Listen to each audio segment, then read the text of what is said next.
ఈ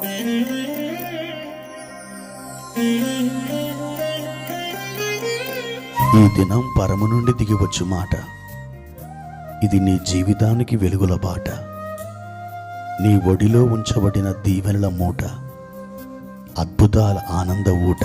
ఫిబ్రవరి 24 సంవత్సరమంతా మీరు బైబిల్ చదివి ముగించడానికి ఈరోజు మీరు చదవవలసిన లేఖన భాగం ఉదయం సంఖ్యాకాండము 7 మరియు 8 అధ్యాయములు, సాయంత్రం మార్కు సువార్త 4వ అధ్యాయము 21 నుండి 41వ వచనం వరకు. క్రీస్తునందు నాకు అత్యంత ప్రియమైన దేవుని బిడ్డలారా, ఈ ఉదయకాల సమయంలో ప్రభు యొక్క కృప మీకు తోడైడునుగాక.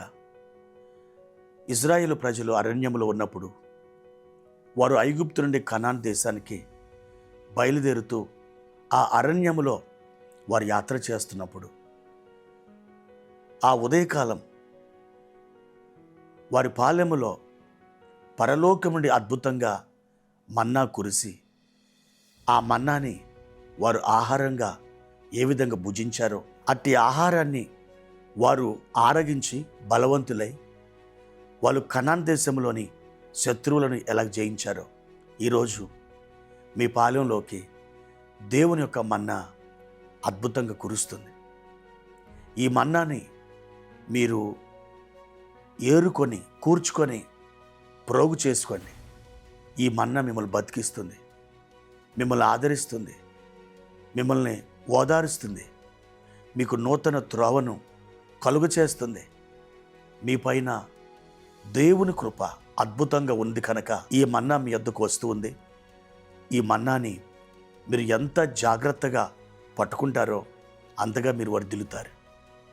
ప్రియమైన దేవుని బిడ్డలారా, పరిశుద్ధ గ్రంథముల నుండి ఒక మాట మనం చదువుకుందాం.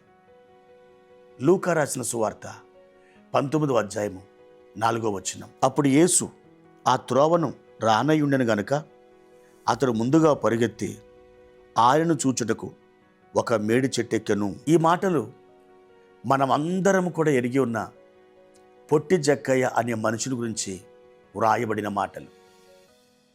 అతని చరిత్ర మనకు తెలియదు, కానీ అతని జీవితంలో జరిగిన ఒక అద్భుతమైన సంభవం బైబిల్ గ్రంథంలో లిఖించబడింది గనక ఆ కొన్ని మాటలు మనము ఎరుగుదుము. ప్రియ దేవుని బిడ్డలారా, ప్రభువును చూడాలని, ప్రభువుని ఎరగనటువంటి ఈ జక్కయ్య ఎప్పటి నుండో ఎదురు చూస్తున్నాడు. యేసును చూడాలి, యేసును చూడాలి, ఆయన ఎలా ఉంటాడో చూడాలి. ఈ విధంగా ప్రభు ఎడల ఆలోచనలు కలిగిన ఈ జక్కయ్య ఒకానొక దినం అద్భుతమైనటువంటి వర్తమానం విన్నాడు. ఆ రోజు ఉదయకాలం అతని హృదయాన్ని పరవశింపజేసే మాట అతని చెవిని పడింది. అదేమిటో తెలుసా? యెరికో పట్టణము గుండా నజరేయుడని యేసు వెళుతున్నాడు అని. అటువంటి అద్భుతమైన అవకాశాన్ని జక్కయ్య వాడుకున్నాడు. ప్రియ దేవుని బిడ్డలారా, ఎప్పటి నుంచో జక్కయ్య ప్రభుని చూడాలని ఆశపడ్డాడు, కానీ అతని ఆశ తీరడానికి ఏమాత్రం అవకాశం దొరకలేదు. అయితే ఎదురు చూస్తున్న ఆ వ్యక్తికి, ఆ మనుషునికి ఒక దినం ఒక అద్భుతమైనటువంటి వార్త అతనికి అందటం, అది కాకతాళీయం కాదు, అది యాదృచ్ఛికం కాదు, అది ప్రభు యొక్క చిత్తం. దేవుని బిడ్డ ఎప్పుడైతే ఆ మార్గం గుండా ప్రభు వస్తున్నాడని జక్కయ్య విన్నాడో, ఆ జన సమూహాల మధ్యకి వెళ్ళినప్పుడు ప్రభువుని చూడలేకపోయాడు. యేసు ప్రభువుని చూడాలని ఆశపడ్డ నాకు నిరాశ ఎదురైంది.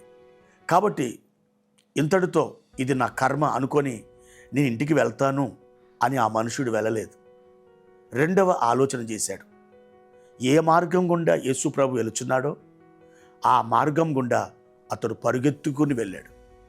త్రోవ ప్రక్కనున్న మేడి చెట్టు ఎక్కాడు ప్రభును చూడడానికి. దేవుని బిడ్డ, ఆ సమయంలో ప్రభు అక్కడికి వెళ్ళి కనులెత్తి జక్కయ్యని చూచి, జక్కయ్యా అని పేరు పెట్టి పిలిచి, త్వరగా దిగు, నేడు నేను నీ ఇంట ఉండవలసిన్నది అని చెప్పారు. యేసు ప్రభుని ఆ దినాల్లో ఎన్నో వేల మంది ఆహ్వానించేవారు ఉన్నారు. కానీ ఎవరికి దొరకని అవకాశం జక్కయ్యకి దొరికింది. జక్కయ్య అడగను లేదు, కానీ అతని హృదయంలోని కోరిక, వాంఛ ఎరిగిన ప్రభు అతనితో చెబుతున్నాడు, నేడు నేను నీ ఇంట ఉండవలసి ఉన్నది, నీ ఇంటిలో నేను దిగవలసి ఉన్నది. అవును దేవుని బిడ్డ, ఒక అద్భుతమైన అవకాశాన్ని జక్కయ్య వాడుకున్నాడు.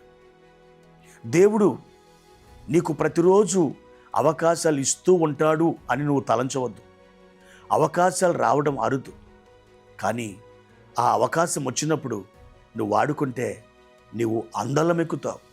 ఒకవేళ అవకాశాన్ని తృణీకరిస్తే నీ జీవితంలో అటువంటి మరొక అవకాశం రాకపోవచ్చు. అప్పుడు నువ్వెంత బాధపడ్డా, నువ్వెంత తల బాదుకున్నా, ఎంత విచారించినా ప్రయోజనం ఎంత మాత్రమును ఉండదు. ప్రియ దేవుని బిడ్డలారా, ఒక మాట, మాట్లాడిన మాట, వదిలిన బాణం, జరిగిన కాలం, వదులుకున్న అవకాశం ఎప్పటికీ తిరిగి రావు. ప్రియ దేవుని బిడ్డ, కాబట్టి నీకొచ్చిన ప్రతి అవకాశాన్ని నువ్వు వాడుకో. దేవుడు నిన్ను ఆశీర్వదిస్తారు, దేవుడు నిన్ను బలపరుస్తారు. ఆయన కృప నీకు తోడేండును గాక. ప్రార్థన. పరిశుద్ధుడా, ప్రేమ కలిగిన తండ్రి, మీ ఘనమైన నామానికి వందనాలు. ఈ ఉదయకాల సమయంలో ప్రభా, నీవు నాతో మాతో తేటగా మాట్లాడుచున్నారు. నాయనా, జక్కయ్య తనకొచ్చిన అవకాశాన్ని ఏ విధంగా వాడుకున్నాడో మేము కూడా మాకు అంది వచ్చిన ప్రతి అవకాశాన్ని మీ నామ మహిమార్థమై వాడుకొనడానికి సహాయం చేయమని మీకు స్తోత్రాలు చెల్లించుకుంటూ, ప్రభువా, మమ్మల్ని బలపరిచి దీవించి వర్ధిల్ల చేయమని యేసుక్రీస్తు నామమున ఈ ప్రార్థన అడిగి వేడుకుంటున్నాము తండ్రి. ఆమేన్.